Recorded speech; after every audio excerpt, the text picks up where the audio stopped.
Imagine walking into an office in New York and being told that you could buy the Brooklyn Bridge.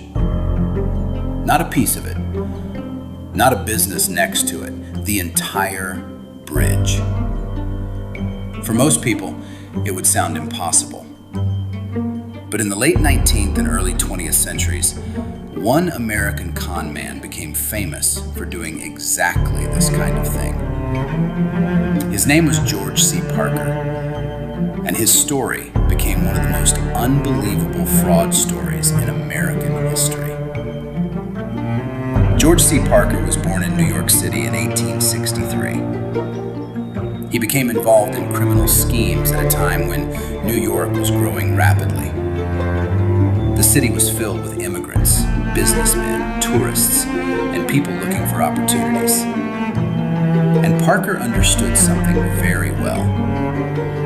People did not always need to be forced into giving away their money. Sometimes, all you had to do was convince them they were making money. Parker presented himself as a respectable businessman. He could appear confident. He could speak convincingly. And most importantly, he understood how to make a ridiculous story look legitimate. The Brooklyn Bridge had opened in 1883. It was one of the most impressive structures in New York. Millions of people knew it. And that made it perfect for a scam. Parker allegedly convinced victims that he had the right to sell or control the bridge. The victims were shown what appeared to be official-looking documents. They were given a story about ownership and business opportunities. And some people believed him. Why? Because the scam was not simply based on words.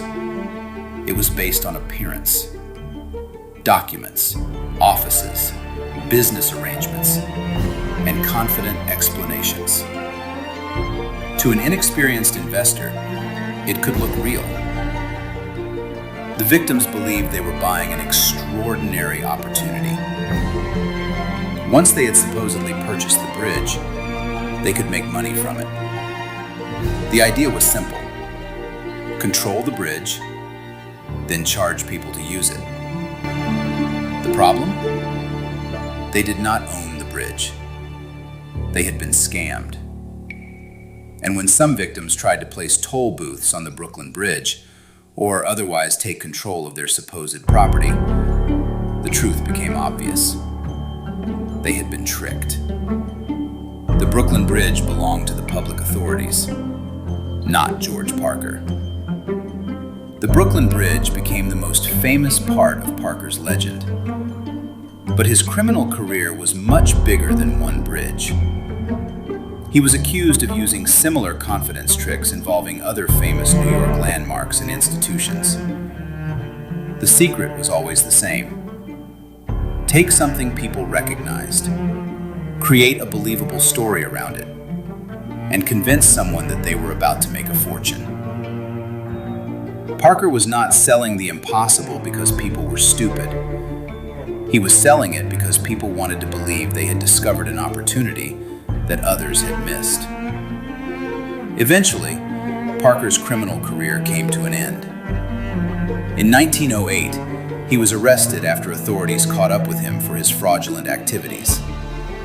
He was convicted and sentenced to prison. Parker was sent to Sing Sing prison in New York. For the rest of his life, the man who had presented himself as a clever businessman became a prisoner.